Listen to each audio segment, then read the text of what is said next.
25절 말씀에 보면 이 말씀이 우리의 고백이 되었으면 좋겠습니다. 우리가 성령으로 살면 또한 성령으로 행한다라고 말씀하고 있습니다. 우리 주님께서 우리에게 이 땅 가운데 살면서 꼭 필요한 선물과도 같은 분을 보내주시는데 그분이 바로 성령님이라는 것 우리가 너무나 잘 알고 있습니다. 우리가 성령으로 살게 되면 어떻게 한다라고 말씀하고 있어요? 성령으로 행한다라고 말합니다. 성령님과 늘 함께하는 삶을 통하여서 여러분들의 삶이 성령님께서 일하는 삶이 되시기를 간절히 바랍니다. 여러분 어떤 목적지를 향해 갈 때 예전 내비게이션 없을 때는 지도를 보면서 이렇게 갔잖아요. 근데 요즘은 내비게이션이 있어서 너무나 편하고 쉽게 갈 수가 있습니다. 그런데 만약 우리가 사막 한가운데 서 있다면 어떠할까요? 사막에서는 내비게이션이 필요가 없죠. 사용할 수도 없고 아마 그 내비게이션이 계속해서 경로를 찾습니다라고 아마 끝날 겁니다. 사막에서는 필요한 것이 내비게이션이 아니라 뭐가 필요해요? 식량과 물과 이동수단이 필요하겠죠. 그리고 사막에서는 반드시 꼭 필요한 것이 있는데 그것이 바로 지도라고 이야기할 수가 있습니다. 사막에서 만약 지도가 없다면 우리는 어디로 가야 될지 잘 몰라서 계속해서 돌고 헤매다가 그 사막에서 죽을 수도 있습니다. 그러나 사막 한가운데 서 있을지라도 지도가 있다면 그리고 그 지도를 따라서 한 걸음 한 걸음 걷다 보면 고생이 찾아올 수도 있지만 마침내 목적지에 도착할 수가 있습니다. 우리의 신앙생활도 이와 마찬가지죠. 우리 주님께서는 우리의 삶이 광야와 같은 사막과도 같은 인생길이다라고 분명하게 말씀하여 주셨습니다. 그 광야와 같은 인생길에서 우리에게 나침판과 같은 지도와 같은 역할을 감당하는 것이 과연 무엇이라고 생각하십니까? 그것은 성경 말씀이 있고 날마다 우리와 함께 하시고 인도하시는 성령님께서 우리 인생 가운데 우리의 길잡이가 되어 주신다라는 것입니다. 그렇게 우리는 반드시 성경과 함께 말씀과 함께 성령을 따라서 우리 인생의 광야길을 걸어야 한다라는 것입니다. 그 광야 인생길에서 말씀이 아니라 성령님과 동행함이 아니라 다른 것을 의지하고 다른 것을 붙잡고 걸어가게 된다면 우리는 그 광야 인생길에서 죽을 수밖에 없다라는 것입니다. 오늘 말씀 가운데 보면 바울은 그렇다면 이 광야와 같은 인생길에서 우리가 온전히 걸어갈 수 있게 되고 마침내 목적지에 이르는 그 삶은 어떤 삶이냐 비교하며 우리에게 말씀하고 있는데요. 바울은 본문에서 육체의 소욕과 성령의 소욕을 대조하면서 우리가 무엇을 따라 살아야 되는지에 대해서 말씀을 하고 있습니다. 다시 말해서 육체의 일과 성령의 열매를 대조하면서 하나하나 말씀하고 있습니다. 그러면서 그리스도인이라면 그리스도가 십자가에 못 박혀 죽으실 때에 육체의 모든 일 또한 십자가에 못 박혀 죽었다라는 것을 우리에게 말씀하고 있습니다. 그래서 그리스도인이라면 성령을 따라 살 때에 성령의 열매를 맺을 수 있게 된다라고 강조하고 있다라는 것이죠. 그렇다면 우리가 어떻게 해야 육체의 욕심을 이루지 않을 수 있다고 사도 바울은 말하고 있을까요? 16절 말씀에 보면 내가 이르노니 너희는 성령을 따라 행하라 그리하면 육체의 욕심을 이루지 아니하리라 라고 말하고 있습니다. 우리 마음 가운데 욕심이 얼마나 많습니까? 저도 욕심 많거든요. 근데 그 욕심을 내려놓고 산다는 것 쉽지 않습니다. 그러나 주님께서는 성령을 따라 행해야지만 그 육체의 욕심을 내려놓을 수 있다라고 말하고 있습니다. 여러분 성령을 따라 행한다는 것은요. 삶의 결정 가운데 가장 중요한 기준이 바로 성령이다라는 것을 고백하는 것입니다. 내가 성령을 따라 삽니다 라고 이야기하는 것은 내가 어떤 일을 결정할 때에 가장 중요한 기준이 성령님이다라는 것을 고백하는 것입니다. 그래서 성령의 사람은 육체의 소욕을 억제하는 것보다 내가 가지고 있는 그 욕심을 짓누르고 억누르고 어떻게든 없애야지 하는 것보다 성령을 따라 사는 것이 더 중요하다라는 것을 우리는 기억해야 됩니다.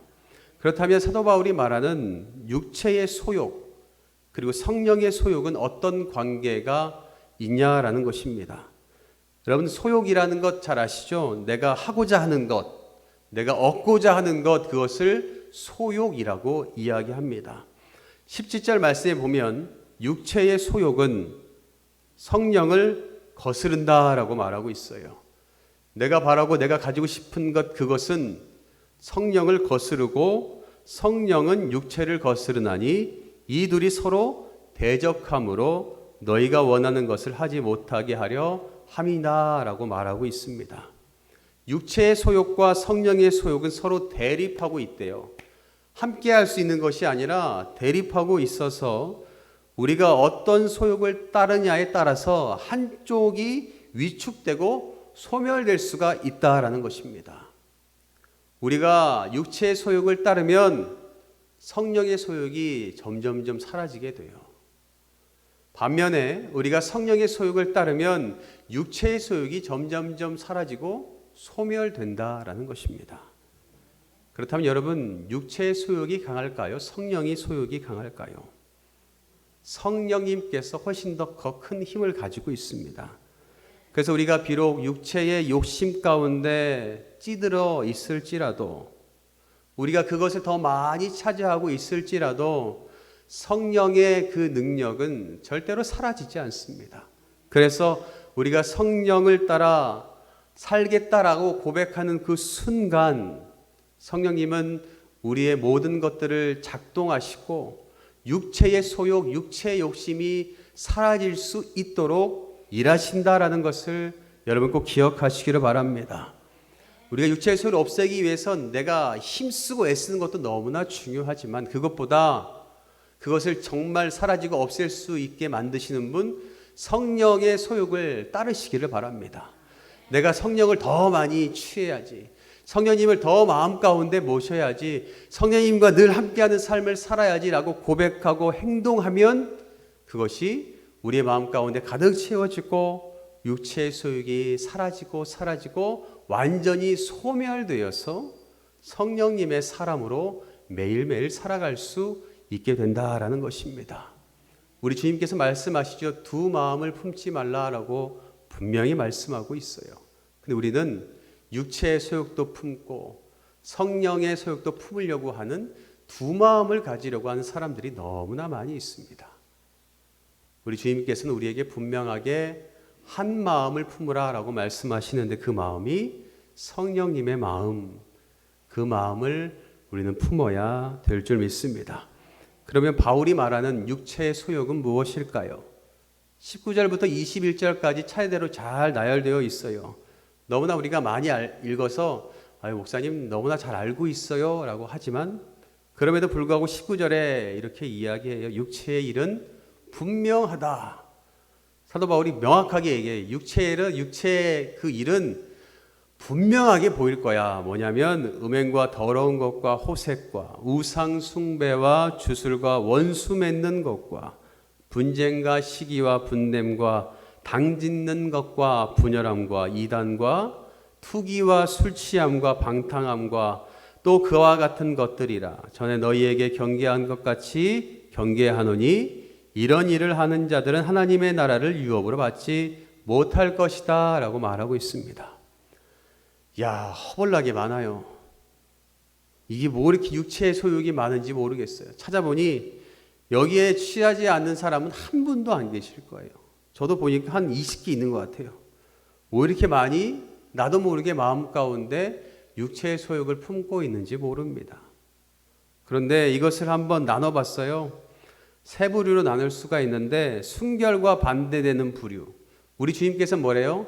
내가 정결하니 내가 의로우니 너희도 그렇게 돼야 된다. 내가 거룩하니 너희도 거룩해야 된다라고 말씀한 것처럼 순결해야 되는데 그것을 반대하게 만드는 것, 음행과 더러운 것과 호색하는 것. 그 두 번째, 불신앙과 종교적인 범죄를 우리는 너무나 많이 해요. 우상 숭배를 아무렇지도 않게 하고 술수를 합니다. 그 세 번째가 가장 많이 하는 거죠. 인간관계 속에서 죄 짓는 것, 원수 맺는 것, 시기하는 것, 분냄, 당짓는 것, 투기하는 것. 우리가 인간적인 관계 속에서 가장 많이 하는 것 아니겠습니까? 저는 가끔 그래요. 아유, 목사님 이런 관계들 이런 것들 회복되기를 원하는데 어떻게 해야 될까요? 그럼 저는 제일 먼저 얘기하는 게 있어요. 관계가 틀어졌고 문제가 발생했을 때는 서로 간에 뭔가 잘못한 것이 있기 때문에 된 것이 아니겠습니까? 그러면 사과하셔야죠. 누가 됐든지 간에 두 분 다 사과하시면 돼요. 두 분 다 사과하고 인정하면 그곳에서부터 관계가 열립니다. 관계가 풀리고 해결됩니다. 그런데 그 문제가 해결되지 않는 것, 사과하지 않기 때문이에요. 잘못을 인정하지 않기 때문에 그렇게 됩니다. 라고 이야기하거든요. 우리가 아무렇지도 않게 하는 인간과의 관계에서 죄, 그것을 육체의 소욕이라고 분명히 이야기합니다. 그러면서 말해요. 이 말하면 너무나 싫어하시겠지만 이런 일을 하는 자들은 하나님의 나라를 유업으로 받지 못한다라고 말하고 있어요. 제가 말하는 게 아니라 성경에서 말하고 있어요. 육체의 소욕을 따르는 사람은 하나님의 나라를 유업으로 받지 못한다. 이거는 명확한 진리의 말씀입니다. 그러니 제가 여러분들에게 늘 말해요. 이 육체의 소욕을 빨리 해결했으면 좋겠습니다. 육체적인 것든 뭐든 간에 어그러진 것들 빨리빨리 해결하셔야 하나님의 나라를 유업으로 받을 수 있습니다. 라고 늘 이야기하거든요. 여러분들, 그러니 우리가 육체의 일들을 멀리하고 그 육체의 일들을 해결하기 위해서 애쓰시기를 바랍니다. 그리고 그것을 없앨 때에 내 힘으로는 분명히 한계가 있죠. 내 힘으로 어떻게 그걸 다 하겠습니까? 그래서 아까 뭐라고 말씀드렸어요? 성령님을 내 마음 가운데 조금이라도 더 모시세요. 그러면 성령님께서 하도록 도와주세요. 성령님께서 할 수 있도록 입술도 열어주시고 환경도 만들어주시고 돕는 손길도 주셔가지고 나의 육체의 소욕을 완전히 소멸할 수 있도록 인도해 주시고 성령의 사람으로 거듭날 수 있도록 인도해 주신다라는 것입니다. 그렇게 우리가 성령의 사람, 성령의 소욕을 붙잡는 사람이 된다면 무엇이 생긴다라고 말하고 있어요? 성령의 9가지 열매가 맺히게 된다라고 말하고 있습니다. 여러분들의 삶 가운데 성령님께서 주신 그 소욕으로 말미암아 성령님을 내가 모시고 가지려고 애쓰는 그 모습으로 말미암아 여러분들의 삶에 성령의 열매가 풍성하게 맺히시기를 간절히 바랍니다. 22절에 말하죠. 성령의 열매는 사랑과 희락과 화평과 오래 참음과 자비와 양성과 충성과 온유와 절제니 이 같을 것을 금지할 법이 없느니라 라고 말하고 있습니다. 뭐라고요? 사랑과 희락과 화평과 오래 참음과 자비와 양성과 충성과 온유와 절제. 여러분, 시간이 날 때마다 이 성령의 9가지 열매를 입술로 매일매일 고백해 보세요. 주님, 내 마음 가운데 오셔서 내 삶 가운데 사랑과 희락과 화평과 오래 참음과 자비와 양성과 충성과 온유와 절제의 열매가 생기길 원합니다. 시간 날 때마다 고백하시고 여러분들이 제일 많이 가는 곳 있죠? 화장실 그 거울에다 한번 붙여 넣어 보세요. 그래서 양치질 할 때도 한번 보세요. 3분 동안 뭐 하시겠어요? 가만히 있는 것보다 양치질 하면서 3분 동안 사랑과 희락과 하나님, 오래 참음과 자비와 양성과 온유와 절제, 충성 생기게 도와주세요. 매일매일 여러분들의 그 편한 곳, 또 양치질 말고 또 어디 있어요? 하여튼 거리는 많죠. 그런 곳 가서 꼭 다 써놓으세요. 써놓고 그것을 입술로 고백해 보세요. 그러면 그 고백으로 말미암아 우리 마음 가운데 육체의 소욕보다 성령의 소욕이 조금 더 커져요. 그러면 성령님께서 그것을 다 없애주시고 우리가 열매를 맺을 수 있도록 인도해 주신다라는 것입니다. 여러분, 성령의 열매는요, 포도송이와 같습니다. 그래서 하나만 열리는 게 아니에요. 우리가 성령에 붙잡힌 사람이 되면, 사랑의 열매가 생기면 그 옆에 또 생겨요. 희락의 열매도 생기고, 그 옆에 화평의 열매, 오래 참음, 자비, 양선, 충성, 온유, 절제, 이 열매가 주렁주렁 열리게 된다라는 것입니다. 그러니 나는 사랑의 열매만 맺겠어, 그게 아니라 성령에 붙잡힌 사람은 이 열매를 다 얻을 수가 있어요. 여기 계신 모든 분들이 이 열매를 다 소유하시기를 간절히 바랍니다. 8가지 열매가 뭐라고요?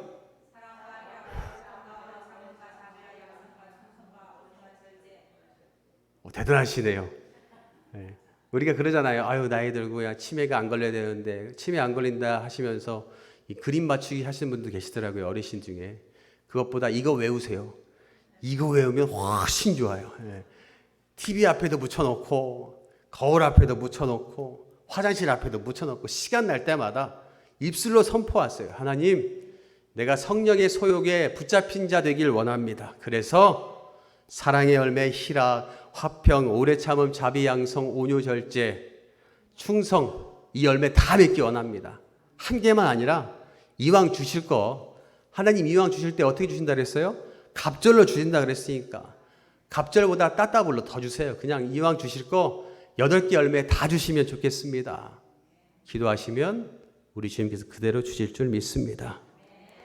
근데 이 열매를 누가 맺을 수 있다고요? 24절에 말하고 있어요.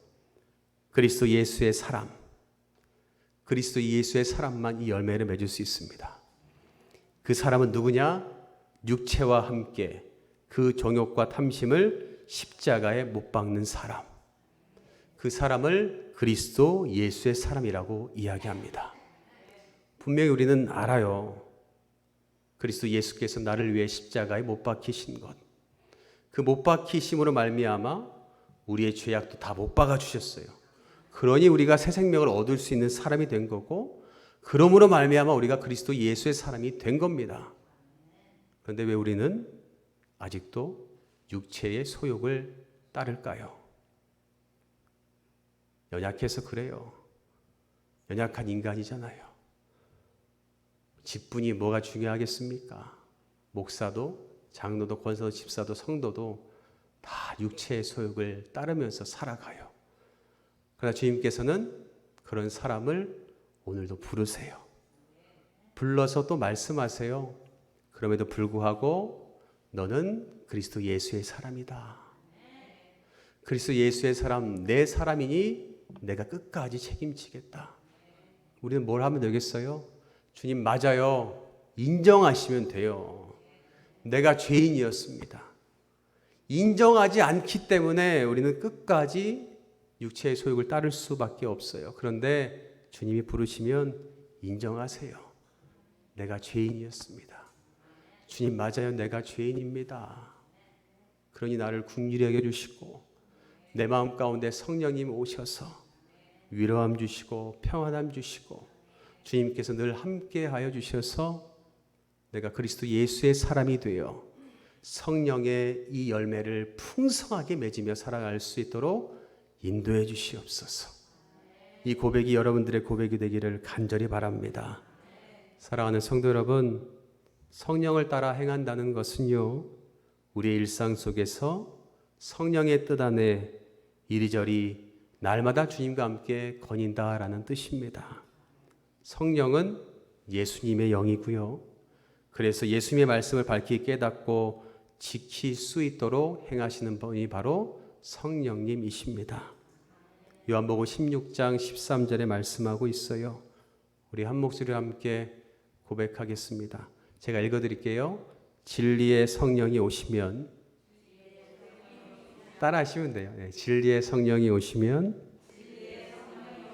그가 너희를 모든 진리 가운데로 인도하시니리. 아멘이세요? 마음밭에 손을 얹고 한번 고백해 볼까요? 눈을 감으세요.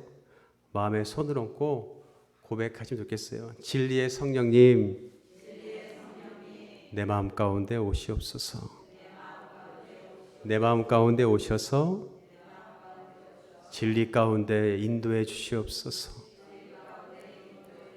그래서 성령의 열매 맺는 그리스도의 제자가 되기를 원합니다. 아멘이세요? 우리 주님께 이렇게 기도하시면 주님께서 오실 겁니다. 주님 지금도 문 밖에 서서 기다리고 계세요. 언제 문을 열까? 언제 닫혀져 있는 내 마음을 열까? 아직도 기다리고 계세요. 그 문을 열기만 하면 됩니다. 여시면 주님께서 들어가세요. 들어가셔서 일하십니다. 그 성령의 충만한 삶은 여러분들 하나님 말씀 가운데 있습니다.